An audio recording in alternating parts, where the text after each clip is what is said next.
O Amuleto de Ogum eu quis fazer como se eu estivesse pagando uma dívida antiga, né, em relação à existência e ao respeito às religiões populares, especialmente a Umbanda e o Candomblé. Vou te dizer por quê. Quando eu filmava Rio 40 Graus, eu subi o morro, ou mesmo Rio Zona Norte, eu via lá os despachos, eu sabia que existia Umbanda, etc.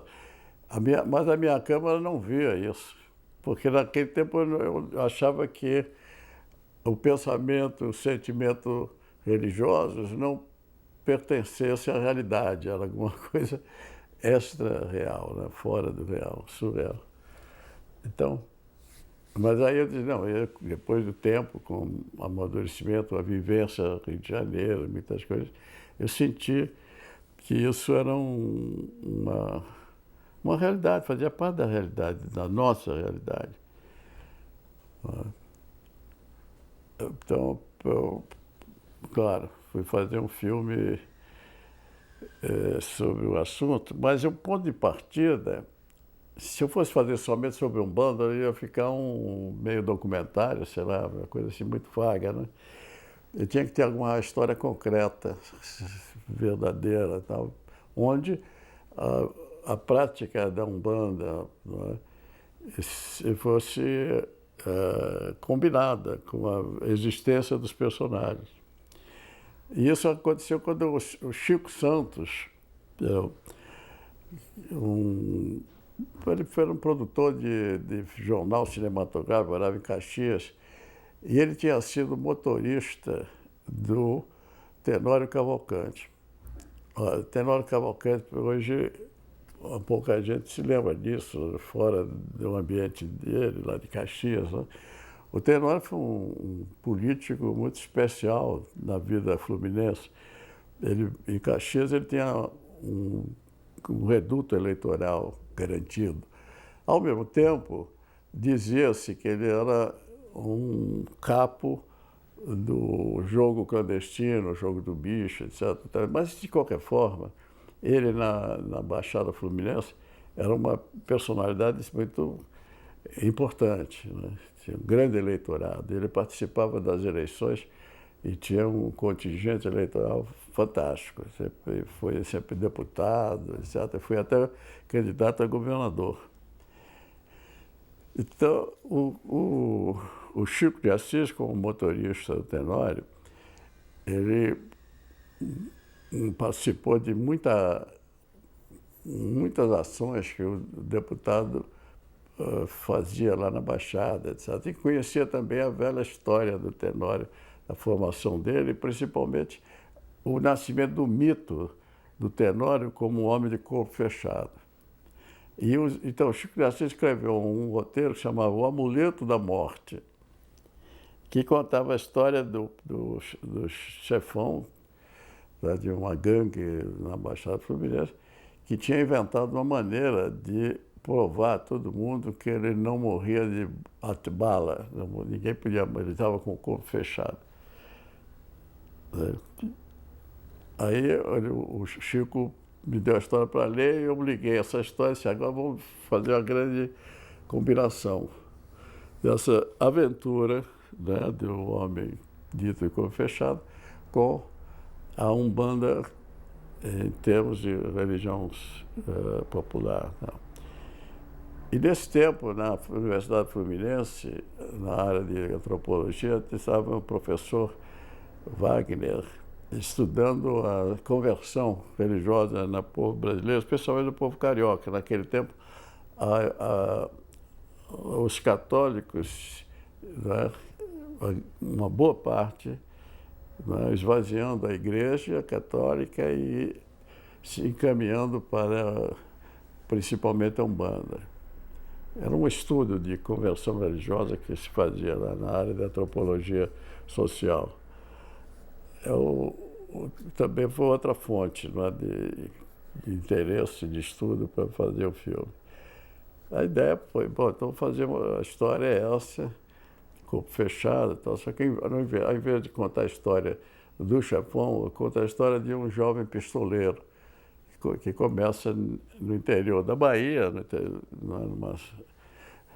e, e que migra para o Rio de Janeiro e vai trabalhar para o Chefão, que também tinha fama de corpo fechado. Então, é o jovem contra o velho, um conflito clássico da dramaturgia, né? O velho contra o velho, o jovem contra o velho. O jovem, a renovação, representa tudo isso, a mudança, né? Aí o velho, o peso do reacionarismo, da tradição, de tudo que não pode ser modificado, da resistência ao novo, à mudança. Então, essa é a ideia do filme que eu fiz o roteiro, construí. Agora contei com um apoio fantástico da equipe e elenco do Jofre Soares. Né? O Jofre faz o velho. Ele levou para o cinema, né, o Marinho, José Marinho, levou o Carnera, né? E tem outros Pô, tem um outro ator, o que faz o Gogol, o pai de santo, o vigarista. O que faz o pai de santo vigarista, o Washington Fernandes, né? Que já era meu ator, ele já tinha feito o papel no Rio Zona Norte. Ele é o dono do armazém que o filho do Otelo assalta, tá? Na vizinhança, lá na favela. E esse pistoleiro, jovem pistoleiro, é interpretado por dois meninos. O meu afilhado, o Elias São Paulo, que faz até os 10 anos de idade. O nome do jovem é o Gabriel. E o outro, aos 20 anos, quando chega a Caxias, é o meu filho Ney.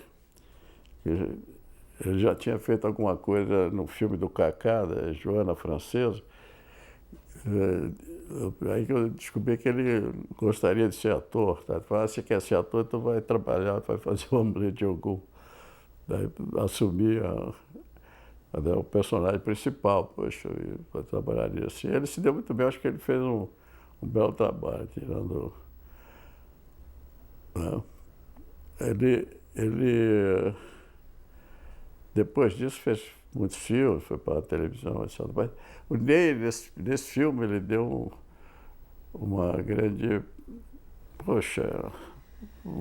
dica, né, de jovem ator, e como fazer o pistoleiro, aquela história da mãe, tudo aquilo muito bem combinado na interpretação dele, na jogada, dentro do esquema dramatúrgico do filme.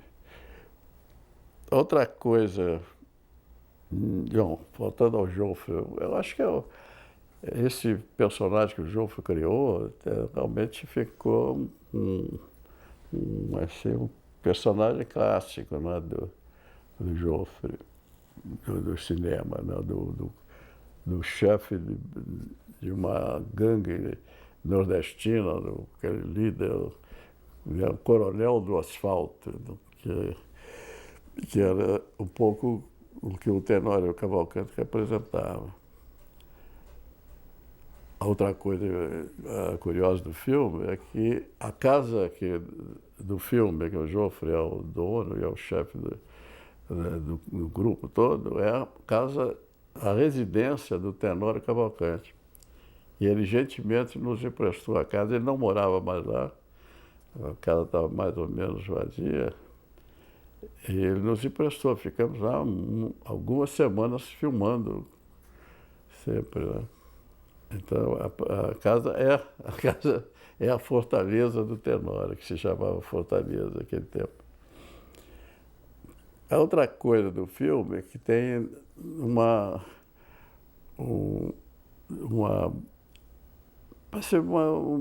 informação bem próxima da realidade. É quase um documentário, para dizer uma coisa chata, né? Sobre a Umbanda. Nisso eu fui feliz, porque eu tive um grande colaborador, também um antigo ator, desde o Rio Grande do Norte, o Erlei José, que faz no filme o personagem do Pai de Santo correto, o Pai de Santo verdadeiro, né? O, o outro, né, o Washington fazia o Pai de Santo que é um fraudulento, mentiroso, etc. É uma técnica de dramaturgia. Primeiro mostra o que está errado, depois aparece o outro na mesma forma. Esse que é o bom. Na comparação, evidentemente que vai ficar claro que o bom vai dizer o que é certo, sem enganar ninguém, não vai, porque ele não engana dentro do filme. Então o espectador vai se sentir tranquilo, seguindo o que esse personagem está dizendo. Então, essa história da Umbanda como daquele pensamento ecumênico, não é? Que toda religião procura o aperfeiçoamento do homem, não é? Procura fazer com que o homem se sinta bem com o próximo, né? A aproximação de todos os seres vivos no mesmo grupo social. Quer dizer, toda a religião está propondo isso, né? Seja ela qual for. Então, a minha ideia também é dizer, dar um status à Umbanda, como religião popular, mas uma religião que merece todo o respeito, e não é à toa que ela tem tantos seguidores, tem tanta gente que conhece, pratica a Umbanda, né? Que é Depois eu fui fazer o candomblé na Bahia, do Tenda dos Milagres, aí já com o Jorge Amado no, na jogada. Então. Outra coisa do amuleto, né, foi a participação da Anesse Rocha. A Anesse, a irmã do Glauber, a atriz, tinha feito já o filme do Walter Lima, que é um filme muito bonito, o filme depois a gente faz põe o nome do filme direitinho. A Lira do Delírio? A Lira do Delírio.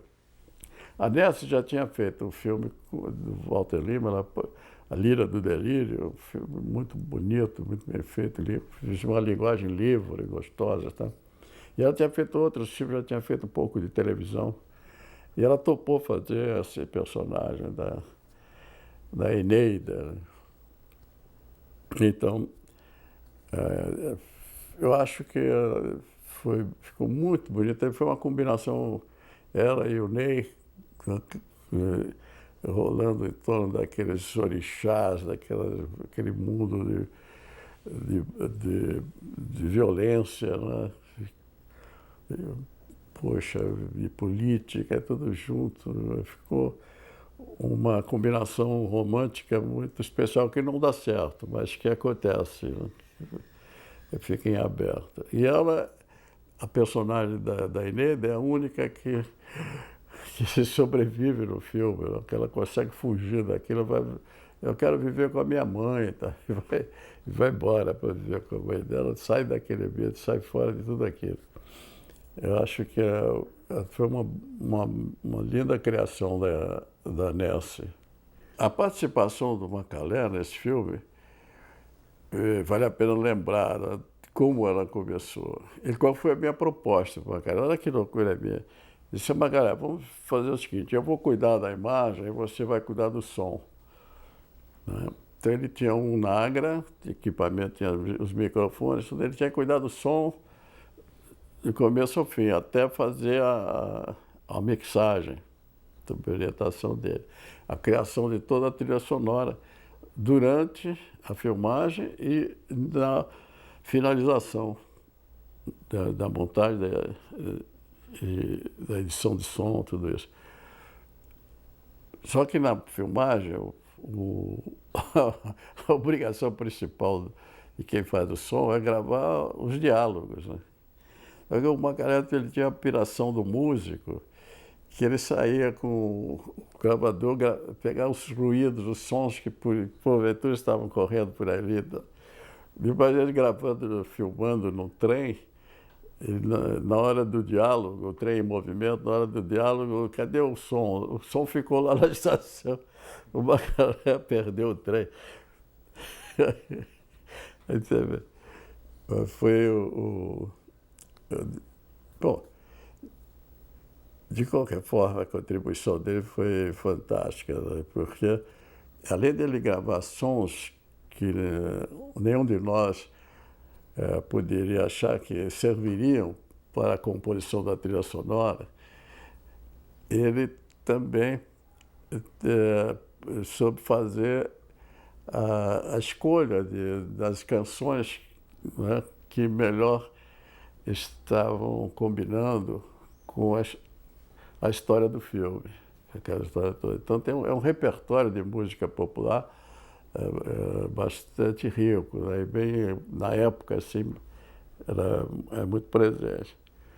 E ele se encarregou também da trilha sonora de todos os ruídos, da mixagem. Aí, por exemplo, ao final, quando a morte do Joffre, aquele tiroteio, quando o Joffre está morrendo, entra um ruído, sabe do que? É do rangindo da locomotiva. Aquele dia que ele perdeu a gravação, mas ele gravou essa locomotiva, um rangido, um som absolutamente áspero, forte, e que a gente não podia inventar nunca, se não tivesse gravado, se não tivesse aquela sensibilidade do músico. Então, eu vi, eu quero guardar esse som. Né? E aí depois ele soube colocar o som no momento mais apropriado para aquele som, né? Então dá um resultado com aquela imagem do Joffre ensanguentado, morrendo, né? Com o diabo que está sendo acabado são os urros do diabo, quando São Jorge espeta a lança no diabo, né? É uma coisa assim, desse tipo. Eu acho que esse trabalho do Macalé ficou na história, muito bom.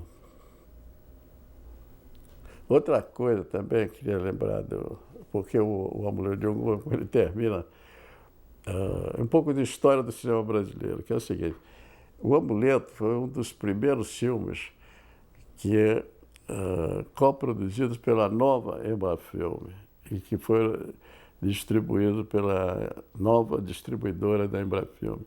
Então havia uma grande esperança que o cinema brasileiro tivesse um novo caminho, e um caminho de independência, de firmeza, com o apoio que eu tinha acabado de receber por parte do governo federal, criando uma empresa que pudesse distribuir, exibir, importar, coproduzir, enfim, todas as condições que faltavam para que o cinema brasileiro se afirmasse dentro do mercado brasileiro.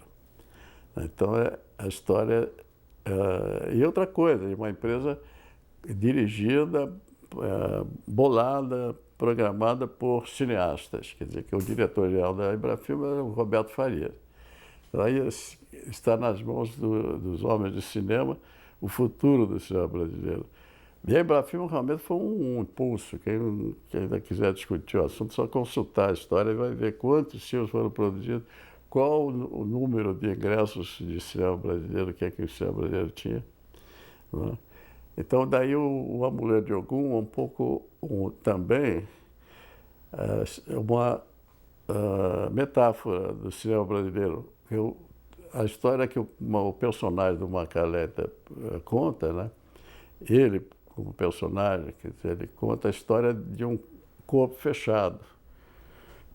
Ele conta toda a história. Tá? Então, ele está inventando, é um cego lá que está inventando a história, então pode existir, o cara leva tiro e não morre, porque é uma história inventada. E quando termina, o Macalé está sendo assaltado por 3 bandidos, né? E cada um dos 3 exige que ele cante uma história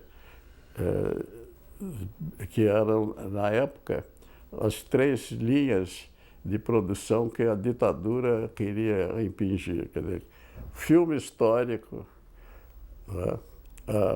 Um filme para criança, ou podia estar esse filme pornô.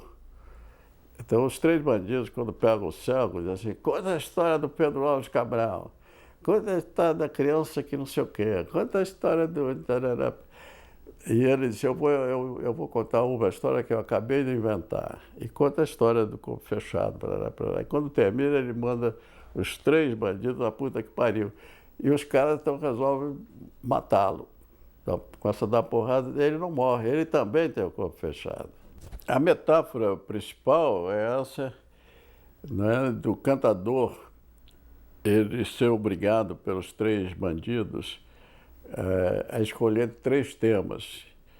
Né? Um tema histórico, um tema para crianças e outro um tema pornográfico, que eram os 3 temas principais que a ditadura permitia ou obrigava a fazer. O cinema brasileiro estava jogado nisso. Né? Então, o cantador, ele diz: não, eu vou inventar uma história agora e vou contar para vocês. E no final, quando ele disse: ó, se vocês não gostaram dessa história, vocês vão para a puta que pariu. E os 3 bandidos, então, atacam, querem punir fisicamente, na porrada, o ceguinho. E o ceguinho não sente dor, nada. Eles começam então querem assassinar o ceguinho. Dá tiro, as balas voltam. Quem tem o corpo fechado é o ceguinho. E o ceguinho mata os 3. A metáfora é que esse ceguinho, né, representa o cinema brasileiro, quer dizer, não morre. Com o corpo fechado. Pode querer matar toda vez que ele quer matar, mas ele revive, ressuscita. E vem a música do Dominguinhos, que o Macalé canta, né? Se me der a veneta, eu morro, mas eu volto para curtir. Se me der a veneta, eu mato, eu morro, mas eu volto para curtir.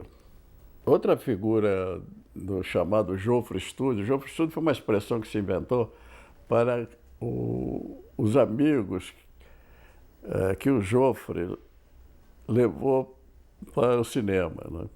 O Jofre tinha alguns amigos que ele, aos poucos, foi introduzindo nas produções, etc. Então, era um grupo, tinha o Carnera, o Zé Marinho e o Cavalcante, o Emanuel Cavalcante, eram os 3.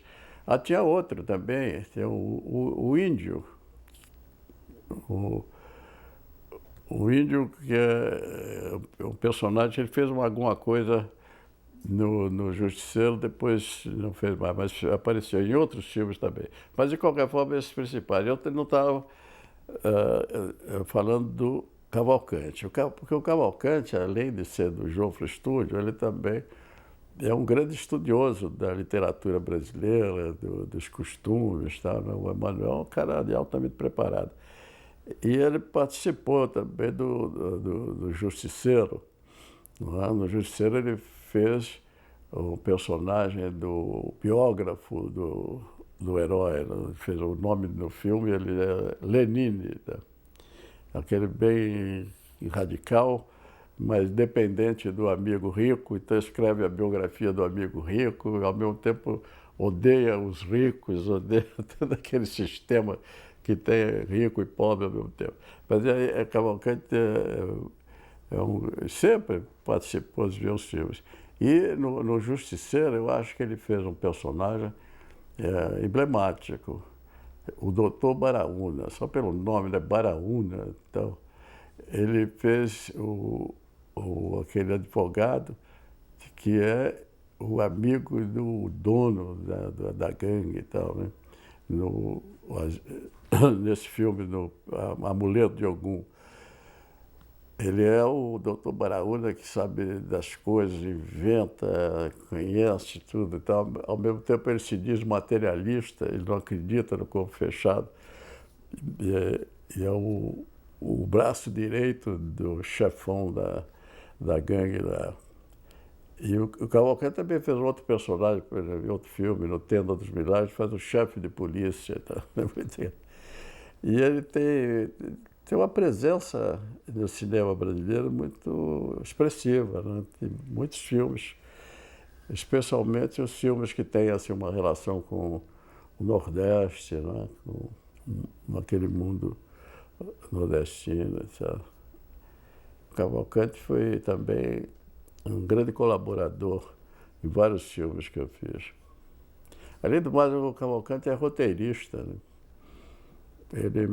Eu tenho um roteiro da Retirada da Laguna, que tem a colaboração do Cavalcante enorme. Ele trabalhou muito nesse roteiro.